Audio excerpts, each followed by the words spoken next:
seria a primeira vez, nem a última, que vamos falar sobre manifestações de ódio contra minorias aqui no podcast. Recentemente, a gente trouxe uma importante discussão sobre as diversas faces do antissemitismo na atualidade e o que nos fez refletir sobre qual o papel dos judeus e judias brasileiros em outras lutas, mais especificamente na luta antirracista. Eu sou a Ana Buchmann, também conhecida como Malca, ativista comunitária de longa data, e esse é o E Eu Com Isso, podcast do Instituto Brasil-Israel. A intenção aqui não é nem de longe atribuir à comunidade judaica um status de elevação moral. Afinal, como a gente gosta sempre de lembrar em discussões como essa, Auschwitz não foi escola de direitos humanos. O que pretendemos propor, além da reflexão, é que cada vez mais a gente possa se ver como aliados na luta antirracista, porque, como já disse a escritora Conceição Evaristo, o racismo não é um problema que cabe à população negra resolver. Eu sou Amanda Hatzira, pesquisadora de temas relacionados à cultura judaica e política. Para conversar com a gente sobre o tema do episódio de hoje, convidamos a Lia Weiner Schuckmann, que é doutora em Psicologia Social pela USP, professora adjunta da Universidade Federal de Santa Catarina e tem experiência na área de psicologia, com ênfase em estudos sobre racismo, psicologia social, branquitude e movimentos sociais. Lia, seja muito bem-vinda e muito obrigada pelo seu tempo.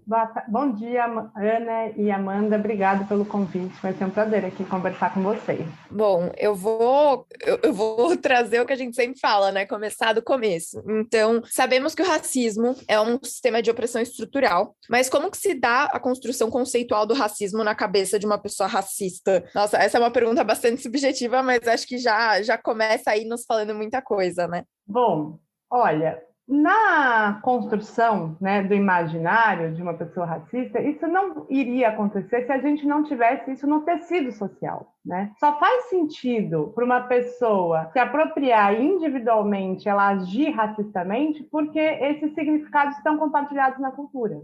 Por que eu estou falando isso? Porque se uma pessoa resolve, né, ter preconceito ou atitudes negativas com uma pessoa loira de descendência italiana ou alemã no Brasil de olhos claros, esse preconceito dessa pessoa não vai atingir, né, esse sujeito. Pode até ser uma relação interpessoal conflituosa, pode até ser que interpessoalmente essas pessoas não se dão, mas isso não marca e remarca o lugar que essa pessoa está na estrutura social como um todo. Então, se alguém é chamado de, por exemplo, branco azedo, isso não faz com que a polícia mate ela, ou não faz eco naquilo que está ligado à estrutura social.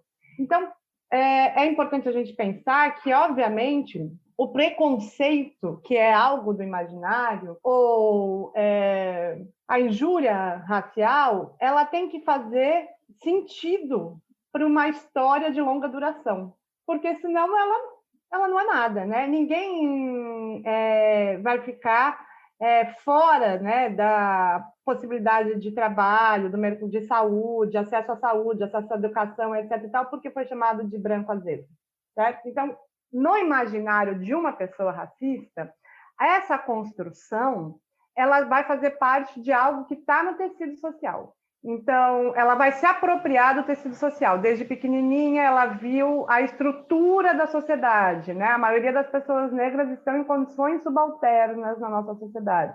Ela vai em médico, todos os médicos são brancos. A professora, que é aquela que passa o conceito e a educação, é branca. Ela abre a televisão, as pessoas que são símbolos de beleza são brancas. Então, ela se apropriou daquilo. Não faria nenhum sentido, ao contrário, né? Então, eu gosto de pensar que o indivíduo ele é estruturado, né, ou constituído a partir daquilo que é a estrutura social. Então, não faz muito sentido pensar essa subjetividade fora do tecido social, né? E aí eu tenho usado muito a sociohistórica para pensar isso, né? Os significados compartilhados numa sociedade são apropriados pelos sujeitos. E esses sujeitos produzem sentidos a partir daquilo, né? Então, por exemplo, negativamente, né, faz sentido eu chamar, né, o judeu de pão duro numa sociedade que o antissemitismo tem longa duração. Agora, se eu pedir para a Ana ou para Amanda, xinga aí para mim um romeno. Você não consegue. Como é que você vai xingar um romeno? Você tem que ter no tecido social. Ou então, assim, o que significa para você alguém da Geórgia? né, que é um país... A gente não tem nosso tecido social. Não faz sentido a gente fazer um xingamento, né? Sim. Então, ela precisa ter esse sentido. Não sei se eu respondi, né? Sobre Não, sim, perfeito. E só aproveitando o gancho, né? Você trouxe essa questão, né, de fazer sentido num contexto, né? Esse tipo de preconceito, racismo, ele faz sentido dentro desse tecido social, fazendo um paralelo, pensando em antissemitismo, já que você trouxe, por que você acha que o antissemitismo, né, quando comparado a outras formas de racismo, preconceito, é considerado, entre aspas, um preconceito menor, quando a gente analisa a conjuntura? Exatamente, porque está relacionado a isso. Por exemplo, o antissemitismo não é a mesma coisa que nazismo, certo? Vocês concordam comigo? Um Estado nazista, ele precisa do antissemitismo, ele precisa. Mas nem todo antissemitismo se torna um Estado nazista, tá? Então, por exemplo, judeus ou japoneses no Brasil, poderia falar, são um grupo em que há preconceito contra esse grupo. E há preconceito ligado à própria ideia de racialização, que é que um sujeito representa um grupo como um todo, que as atitudes morais, intelectuais desse sujeito está relacionado ao grupo que ela pertence. É importante que a gente diferencie o racismo do preconceito racial e da injúria racial e discriminação. Por quê? Esses conceitos não estão tanto tempos aí, né? E não foram produzidos à toa, eles são produzidos para que não se iguale, né, uma coisa com outra. O que acontece, né? O preconceito, né, ou a discriminação contra o judeu, ele não está ligado à estrutura do Estado brasileiro. O antissemitismo não está ligado à estrutura do Estado brasileiro, mas ele já esteve ligado ao Estado alemão. Por que isso faz diferença, né? E por que é considerado algo menor? Talvez não seja considerado algo menor nas relações intersubjetivas, mas a gente continua tendo acesso à saúde, acesso à educação, a gente continua podendo entrar no mercado de trabalho sem que seja visto como uma pessoa inadequada para o mercado de trabalho. Então, a gente não tem uma estrutura social inteira que aquilo faça eco na discriminação cotidiana do dia a dia. Mas as relações intersubjetivas, sim, podem ser bastante danosas e trazer sofrimento psíquico. Mas o fato de eu ser chamada de judia, pão dura, ou etc. e tal, não me impede, né, de andar na rua e ficar com medo da polícia. Isso impediu que judeus andassem na rua na Alemanha nazista. Então, a gente precisa entender como é que o racismo ou preconceito racial está articulado à estrutura do Estado. E no Brasil, a estrutura do Estado persegue, né, judeus. E no Brasil, a estrutura do Estado persegue, né, negros e indígenas de uma forma absoluta, né, que a polícia mata, não tem demarcação de terras, as pessoas têm menos direitos. Então, isso está ligado a algo maior, que é o Estado como um todo. É interessante isso, né, Lia? Eu sempre pensei aqui, já li alguns artigos muito legais sobre o quanto, quando a gente está falando da face do racismo hoje, né, nós judeus acabamos sendo bastante privilegiados, né, principalmente porque a gente pelo menos aqui no Brasil, de maioria ashkenazí, somos brancos, olhos claros, e o que a gente ouve hoje é que talvez se somar à luta antirracista não é o nosso lugar de fala. E aí, o que eu queria perguntar, o que a gente deixou aqui separado as atitudes como essa são mais uma face do privilégio branco? Como que a gente contrapõe esse tipo de postura? E se a gente deve atuar de uma maneira mais efetiva contra o racismo e como? Então, apesar de que os judeus no Brasil são considerados brancos e, portanto, né, tiveram todos os privilégios que imigrantes brancos tiveram ao chegar nesse país, né, que é ser considerado humano, ser considerado parte da sociedade branca, aquilo que se deseja para embranquecer a nação, nós também sabemos muito bem o que é o preconceito, porque não dá para dizer que os judeus não saibam o que é preconceito, né? E vivendo no Brasil ou vivendo, sei lá, em qualquer outro lugar, o antissemitismo ele está no tecido social do Ocidente como um todo. Então, estando no Ocidente, qualquer judeu viveu preconceito, certo? O que a gente não faz é andar na rua e, né, estar submetido a um regime na qual a gente possa ser violado dos nossos direitos no dia a dia, sem que isso vire um escândalo. Então, se há um lugar que o judeu, né, pode estar, é o de dupla identificação. Ele sabe, de fato, o que é ser privilegiado, mas há no psiquismo, ou há a possibilidade no psiquismo desse sujeito estar também identificado com aquele que sofre preconceito, sabendo que ele não é a vítima atual do Estado. Mas nós, judeus, sabemos o que é ser racializado no sentido de que você representa sempre como um grupo, né? De que as tuas atitudes estão ligadas ao grupo na qual você pertence, em que as pessoas consideram que tuas ações ou as não ações estão relacionadas a um imaginário, né, do que é ser judeu. Nós sabemos o que é isso. Né? É difícil, né, um judeu não saber o que é isso. Então, há também a possibilidade de estar, né, identificado contra, né, o racismo. E não faz muitas gerações em que o estado em que nossos avós ou bisavós estavam era um estado de exceção, no sentido para os judeus. Os judeus não podiam viver naquele lugar, né? Era um lugar de opressão. Então, temos todas as condições para estar identificado e estar posicionado, né, fortemente na luta antirracista. Contanto que a gente se posicione sabendo que não somos a vítima do Estado nesse momento histórico, né? E que não somos nesse momento histórico. Isso não quer dizer que não podemos ser em algum momento novamente no Ocidente, porque quando tem um preconceito, como tem contra os negros, né?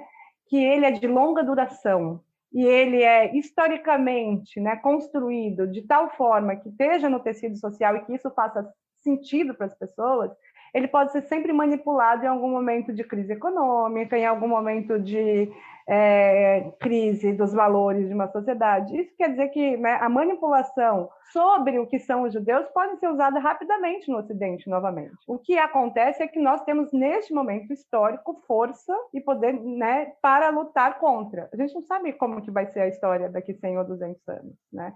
Então, eu acho que é importante, né, que a gente consiga sempre estar posicionado a partir, né, daqueles que são marginalizados, né, numa sociedade.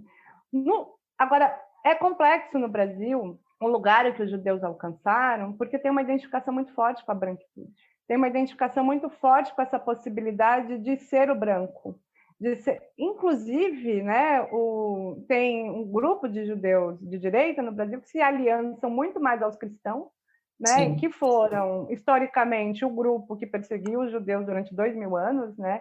Então, assim, é estranho essa aliança tão fortemente, né? Ela só pode estar, né, ligada a uma identificação com aquilo que é algo que não me amou e agora me ama. A minha irmã chama de síndrome de tipo vira-lata, que os judeus, né, muitas vezes falam assim, ai, não, mas assim, esse cara gosta de Israel. Então, assim, se ele gosta de Israel, eu já vou gostar dele, porque ele ama o lugar onde eu faço parte. Esse cara gosta de E é muito raso, né, Lia? Porque hoje a gente está falando, essas pessoas, principalmente igrejas evangélicas que estão muito alinhadas a Israel, teoricamente, é um alinhamento super raso, né? E o que a gente vê é que essas pessoas estão seguindo meio que um estereótipo do que é judaísmo, do que é o judeu, mas não necessariamente uma realidade do que é o Estado de Israel ou do que é o pensamento judaico de hoje em dia. É tudo muito ficando muito no imaginário, né?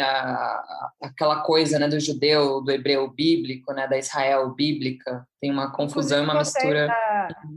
Vocês do IB têm feito um trabalho muito interessante de mostrar que esse judeu na qual os cristãos de direita se alinham é um judeu imaginário, né? E tanto Israel é imaginário. Não é Israel que tem casamento gay, não é Israel que legaliza maconha, não é Israel, né? Aborto. Né, que tem aborto. É um judeu completamente imaginário, assim. E aí é tão antissemita quanto o outro antissemita, né? Porque qualquer coisa que, né, construa um imaginário. E aí eu gosto muito do Fanon para pensar. O Fanon diz o seguinte, que aquele que ama os negros é mais parecido com o que odeia os negros. Né? O filo né? Ele é mais parecido com o antissemitismo, o amor pelos judeus, do que as pessoas possam imaginar, porque também está, né, ligado a um ideal que não tem absolutamente nada a ver com a realidade desse sujeito. Sim, aos estereótipos, né? E, bom, só aproveitando esse gancho, então, falando, né, sobre essa coisa de ser amigo de Israel, né, dessas conexões todas, a gente viu bastante, na eleição de 2018, alguns judeus, né, algumas pessoas da comunidade judaica argumentando pelo voto em Jair Bolsonaro, justamente por ele se colocar como esse amigo de Israel. E eu queria que você aprofundasse um pouco mais, né, até que ponto esse argumento tem validade, se teve validade, e se outras minorias, nesse caso, né, outras minorias sendo atingidas, oprimidas. Me lembra aquele poema do Brecht, né? Quando vieram me levar, já não tinha mais ninguém para me salvar, porque quando eu vi o outro sendo oprimido, eu não fiz nada. Então, Vou queria que adicionar você mais uma comentasse. coisa. Sim, sim. Vou adicionar mais uma coisa. Lia, esse é um fenômeno que só acontece no Brasil? Ou a gente vê esse fenômeno de amigo de Israel acontecendo em outros lugares?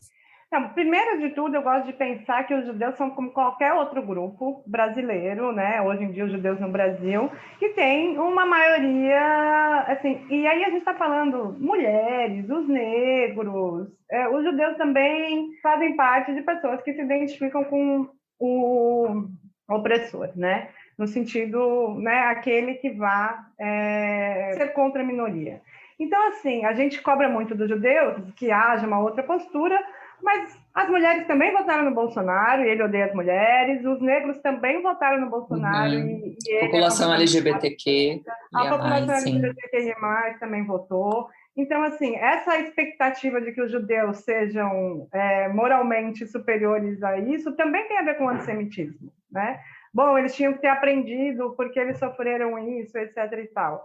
Não se pede isso do branco do paulistano, né? Do clube paulistano. E, né, nós temos uma sociedade dividida em classes muito forte, né? O voto do judeu de classe média é igual ou ainda mais, um pouco mais anti-Bolsonaro do que a classe média brasileira como um todo.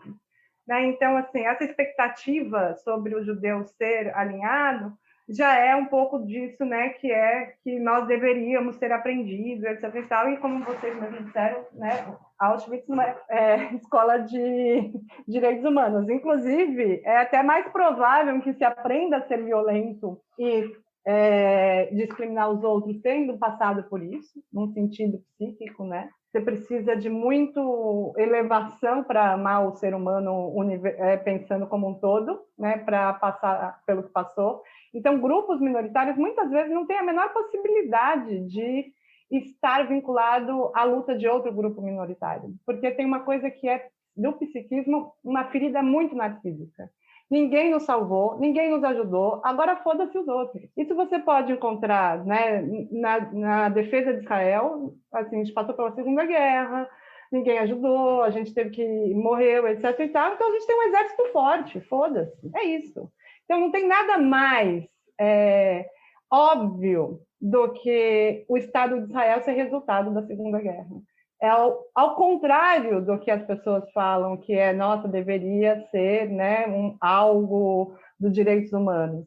Assim como o grupo de pessoas negras que eu convivo muito parte fala assim, eu quero que os brancos morram. E a gente, né, está num país em que morre 83 jovens negros por dia, né? E às vezes a pessoa fala, não, ninguém se fode tanto que nem eu não vou ficar lutando por outras causas. Então, o resultado, que é não estar alinhado a outras causas, é muito mais óbvio do que estar alinhado, que é o que se pede, pensando no psiquismo e pensando o que é uma ferida narcísica, né? Então, eu acho assim que a exigência tem a ver com a não compreensão do que é o resultado da violência. Mesmo que todo mundo saiba falar, violência gera violência, né? Todo mundo sabe falar isso, mas quando vai pensar como resultado, né, históricos de processos sociais, se cobra outra coisa. Agora, bom, tendo essa introdução, eu acho que é bom a gente pensar mesmo também que esse judeu que se alinha ao Estado, a um Estado que defende Israel, né, que acontece nos Estados Unidos muito, com os judeus que também têm apoio dos protestantes lá, e aqui também acontece, está muito ligado a exatamente isso. Ninguém nos amou, agora alguém nos ama, foda-se quem é esse que me ama. Foda-se que ele também é um racista, que é isso tudo, ele me ama. Né? É muito uma coisa da síndrome de quem foi realmente odiado. Então, está muito ligado a isso, assim, a falta da crítica. Mas o que eu acho que tanto para as mulheres, quanto para a população LGBTQI+, quanto para a população negra e quanto para os judeus que fazem parte, é o seguinte, é muito Paulo Freire, né? Se você não tem uma educação crítica, o resultado vai ser, né, amar o opressor. A gente tem a educação judaica, ela precisa ser uma educação judaica crítica, né?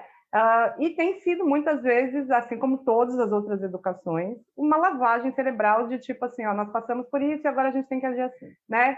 E a ideia, né, eu acho, assim, pensando Adorno, o que é a educação pós-Auschwitz, uma educação pós-Auschwitz é que Auschwitz nunca mais se repita. Mas você pode pensar Auschwitz nunca mais se repita para os judeus ou nunca mais se repita para ninguém, né?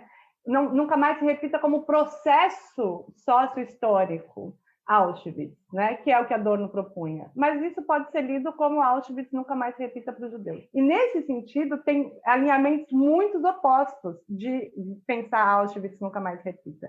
Se ela for só para os judeus, obviamente, o que vai ser isso? O fechamento, né? Fechamento do grupo, ninguém nos ama, o levantamento de muros simbólicos e reais mesmo, né?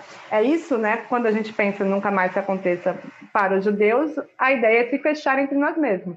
Agora, quando a gente pensa que Auschwitz nunca mais aconteça para ninguém, é a possibilidade da gente se alinhar na luta antirracista para quem está nesse momento histórico, são os indígenas e os negros, né, no Brasil, passando por um processo absurdo, né, de genocídio, né? Os indígenas são 500 anos de genocídio no Brasil. Né? E aí, Lia, vamos para o ponto do que aconteceu aqui em São Paulo em julho, né? Recentemente, ativistas queimaram a estátua do Borba Gato, né, que era um bandeirante escravagista, e aí tem quem critique, né? Tem gente que vai falar que não, isso não é uma forma de expressar genuinamente a sua insatisfação, mas para a gente tentar fazer uma comparação, né, ninguém ia gostar de ter uma estátua de um nazista por ali, né? Então, acho que faz bastante sentido. E aí, qual é a relevância da empatia nessa situação de combate ao preconceito? É possível aliar o combate ao antissemitismo à luta antirracista? Para mim, a regra é clara. Defendeu estátua de racista é racista.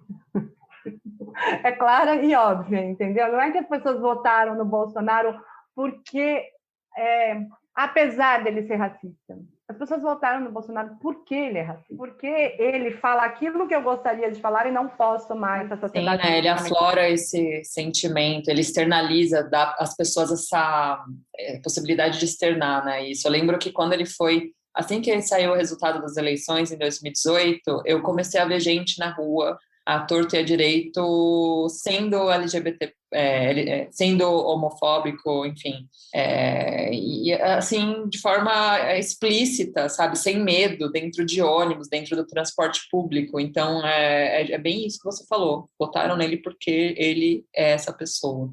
Não porque apesar dele ser racista, apesar dele ser machista, né, sexista e etc. e tal. Então, nesse sentido, defendeu a estátua, né? Eu quero a estátua, não tem que ser assim. Não, você está defendendo. O cara era estuprador, ele era, né, colonizador, ele era. Bom, o pior do que tem, né? Então, assim, não tem defesa possível para o Borba Gato. Né? Que tem gente que fala, porque queimaram a história, mas estátua, quando você ergue um monumento desse tipo, é uma homenagem, mais do que registro histórico, é uma homenagem ao que aquela pessoa simboliza, né? Mas é curioso que a gente ainda tem um trabalho muito grande para fazer sobre isso no Brasil, né? Assim, eu estou falando aqui do meu minúsculo mundo paulistano. Você já tem, sei lá, estrada de Castelo Branco, sabe?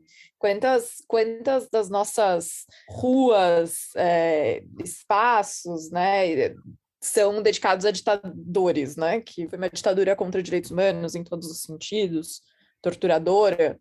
Que a gente ainda precisa fazer muito desse exercício, né? Então, eu acho que a gente se indigna porque talvez a gente tenha sido construído, né, e educado numa ideia de um Brasil não violento, né? uma ideologia, né, que está perpassando pela ideia da democracia racial, que aqui somos todos, né, bem-vindos, e que para né, nós judeus realmente, de fato, assim, é um paraíso racial morar no Brasil para quem veio depois da Europa, né, que era estar marcado, né, como judeu o tempo todo.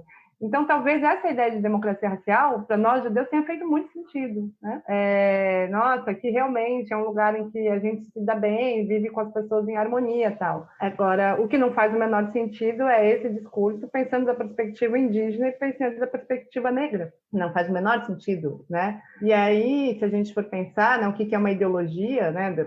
A democracia racial é uma ideologia, ela serve para falsear a realidade, né?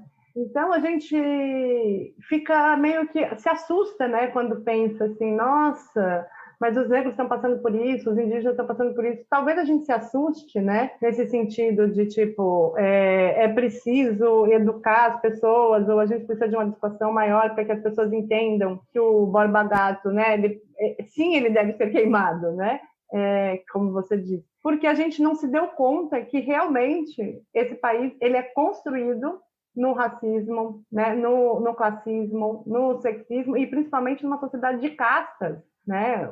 É muito uma sociedade de castas. Para mim, o que ficou mais chocante na minha pesquisa do doutorado foi uma entrevistada que eu perguntava para ela, né, sobre ser branca, quando ela tinha se dado conta em ser branca, ela fala que quando ela foi para Berlim, ela ficou muito chocada que no ônibus tinha um monte de pessoas jovens na qual ela tomaria um café com essas pessoas, né? E depois ela contou que um dia ela estava na Bolívia, foi viajar para a Bolívia, e que todas as pessoas que ela via não eram consideradas assim pessoas que ela poderia conversar ou pessoas. E que aí quando ela estava no albergue chegou um monte de europeu, ela falou: nossa, pessoas como eu, ela é uma brasileira, ela podia estar identificada com, né, esses indígenas, né, desses indígenas bolivianos, como latino-americanos. Não, ela estava identificada com a branquitude, com a Europa, né?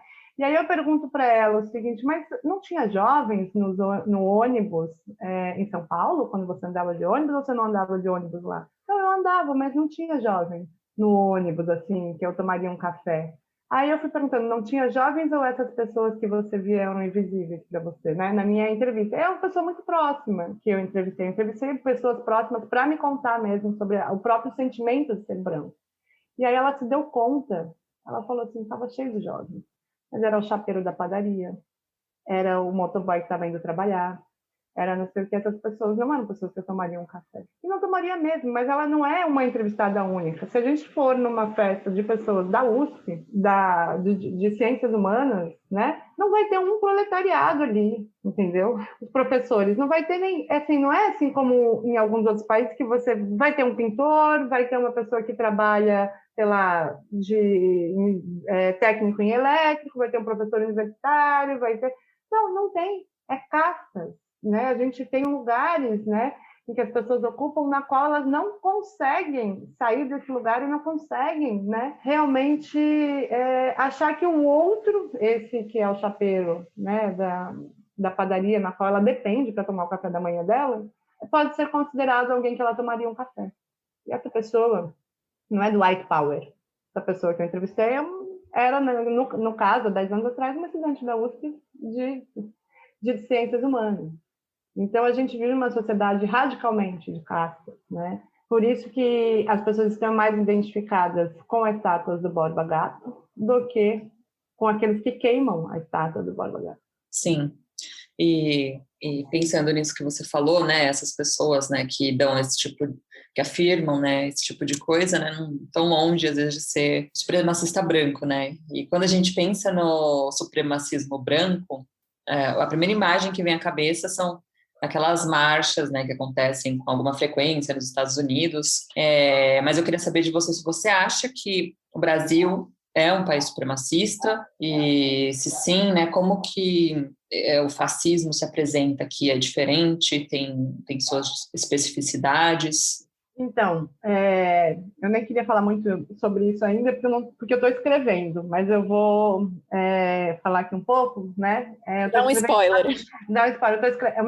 O que eu estou tentando escrever agora, que talvez seja meu próximo livro, se der tudo certo, é a ideia de supremacia branca brasileira. Como é que ela funciona, né? Ela realmente é muito supremacista, mas ela funciona sem precisar que alguém fale nós brancos somos superiores, como na África do Sul ou como nos Estados Unidos. Ela funciona com duas ideologias, né?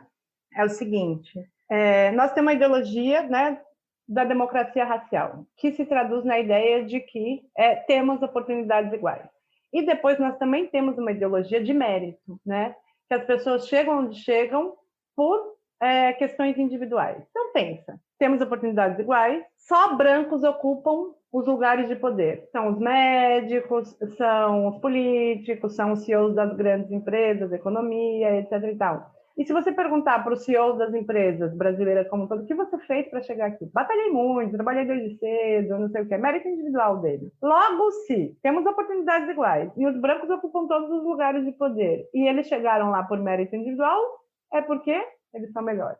Ou seja, a gente é uma defesa da supremacia branca a partir da ideia de mérito e de democracia racial. O que não se enxerga é que os brancos estão onde estão por causa do privilégio racial branco. Então, nós temos uma sociedade em que a gente consegue colocar os brancos no topo da hierarquia social, sem que isso seja visto como privilégio de raça. Então, é gravemente, né, uma supremacia racial que não precisa se anunciar como supremacista. É um crime perfeito, como diz o Kabengele Munandi. O racismo brasileiro é um crime perfeito, porque você consegue colocar todos os brancos no topo da hierarquia social sem isso parecer privilégio de raça e ainda parecendo que isso é algo individual. Agora, olha só, se a gente perguntar para os brancos progressistas, né, sei lá, professores da USP, 5.822 professores, acho que é esse o número, assim, por que só há, sei lá, 20 professores negros nessa universidade? Ou seja, 2% de professores negros na USP. O que você acha que as pessoas vão responder? Porque tem racismo. Essas pessoas progressistas vão responder porque tem racismo. Eu estou dando, sim, a maior chance de que essas pessoas conseguiram adquirir e se apropriar do discurso sobre o racismo estrutural que a gente tem na sociedade hoje, do debate público, depois do George Floyd, né? Agora, se eu perguntar por que você é professor da USP, porque eu estudei muito, porque eu batalhei muito, etc. e tal. O que não há, você pode até reconhecer que o racismo prejudicou que os negros tivessem acesso a entrar lá. Agora, o que não se reconhece no Brasil é que o racismo fez também que você tivesse entrado lá.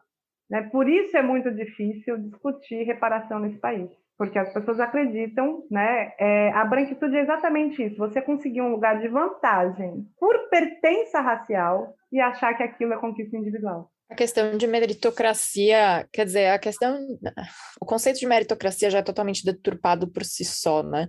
Mas acho que aqui no Brasil adquiriu um contexto ainda mais particular do nosso país, né? Isso existe em outras culturas, em outros países, como existe aqui? A gente consegue fazer um paralelo direto, Lia? Bom, isso é muito parecido com os Estados Unidos, né? Nesse sentido. Os Estados Unidos também acredita self-made man, que as pessoas, né, conseguem chegar se elas quiserem, né? Uma ideia, e aí junto com esse neoliberalismo ao extremo, que tem tanto lá como aqui, né? Nessa ideia de que você é empreendedor de si, você, né, consegue batalhando, e aí a gente faz o elogio, aquele menino que andou 4 quilômetros todos os dias, 10 quilômetros sem sapato para ir na escola, nossa, olha que maravilhoso, tá vendo? A gente tem todo um elogio a essas pessoas que são...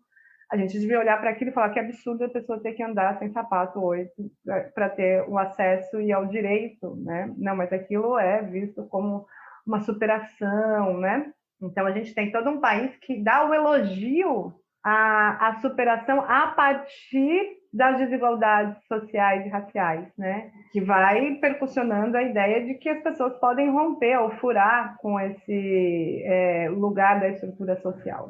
Então, a gente tem realmente um debate sobre mérito no Brasil muito deturpado, porque só é possível, e não é que não exista mérito. Se eu e a Amanda, a gente tiver as mesmas oportunidades, né? A gente tiver uma mãe que pagou, sei lá, intercâmbio para mim e para ela, sei lá. Só que ela fez o intercâmbio, estudou inglês, eu fiz o intercâmbio, fiquei tomando cerveja com um monte de brasileiro. Bom, ela teve o mérito de ter estudado e ter agarrado a oportunidade que foi lhe dada. Qual é o mérito dessas pessoas, né, que ocupam os lugares do poder no Brasil? De ter agarrado a oportunidade que foram lhe dadas e não ter jogado no lixo.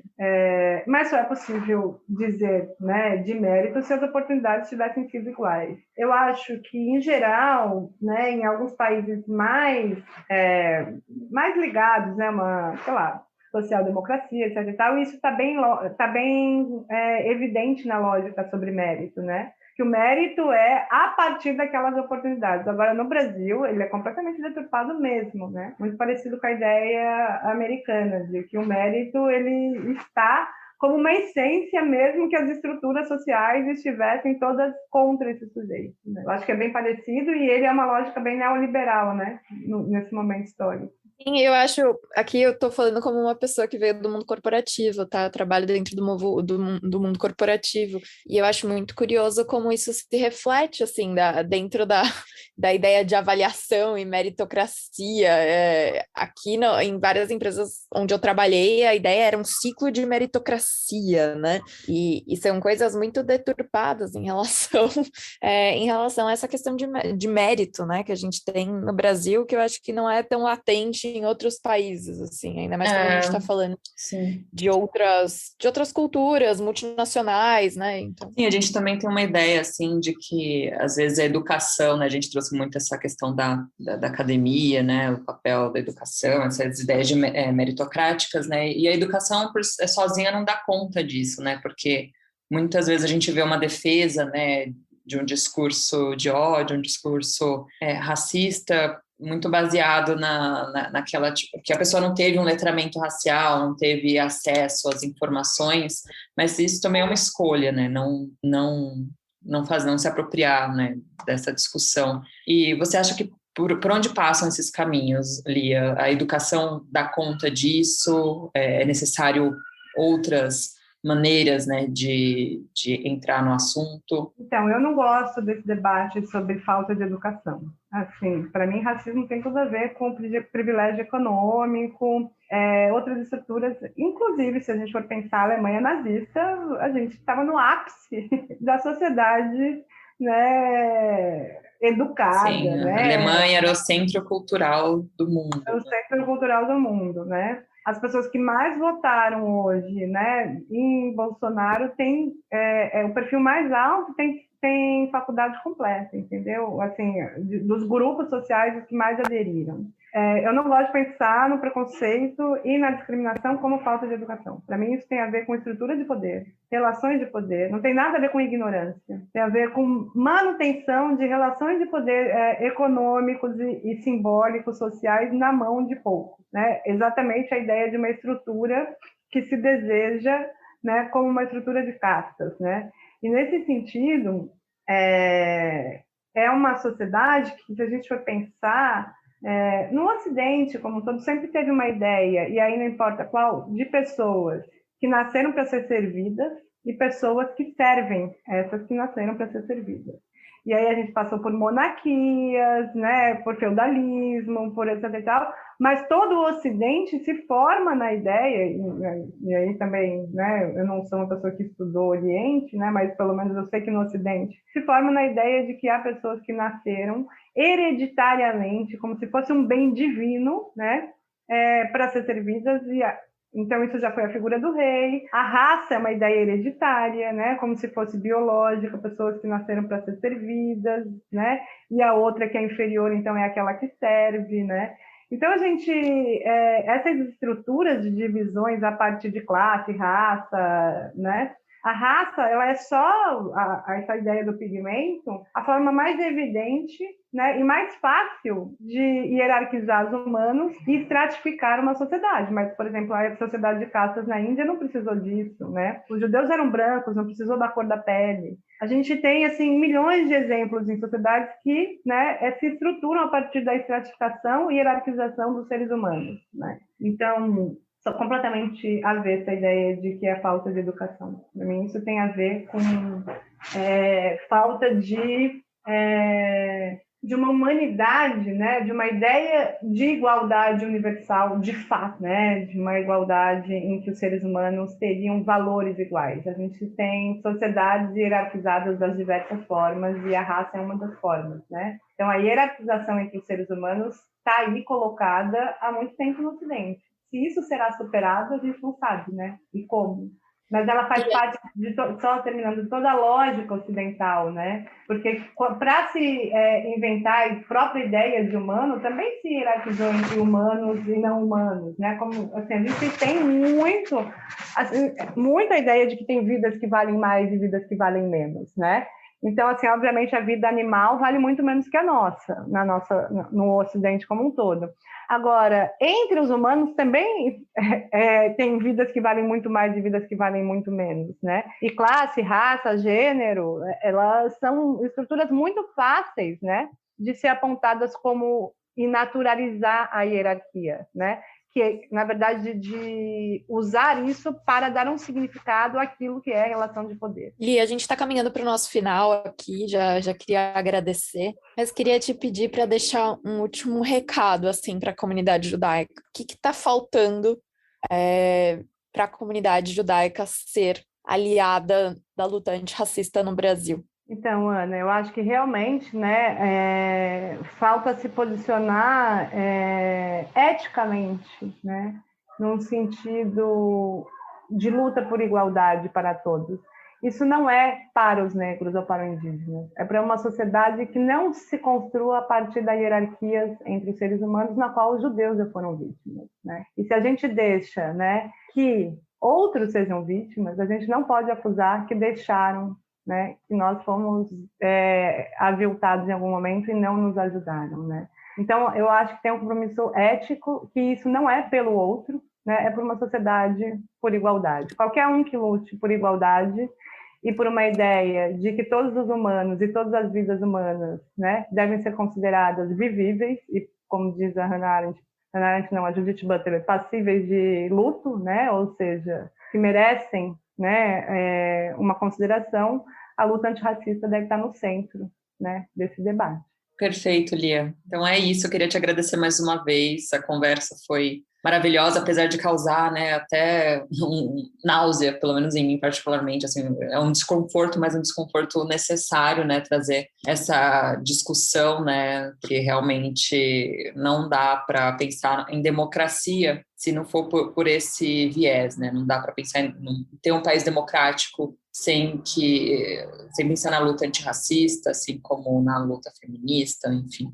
Então, eu queria te agradecer, dizer que você é sempre muito bem-vinda no nosso podcast e que espero que a gente possa conversar, né, aí em mais momentos. Muito obrigada e até uma próxima. E eu agradeço você, Amanda, você, Ana, e também pelo trabalho do IB, né, que tem feito um trabalho muito legal de divulgação, né, de ideias, né, progressista dentro da comunidade. Então, parabenizo vocês também por isso. Obrigada. Obrigada. Oi, gente, tudo bem? Eu sou a Anita Efraim e trago para vocês algumas das notícias do mundo judaico.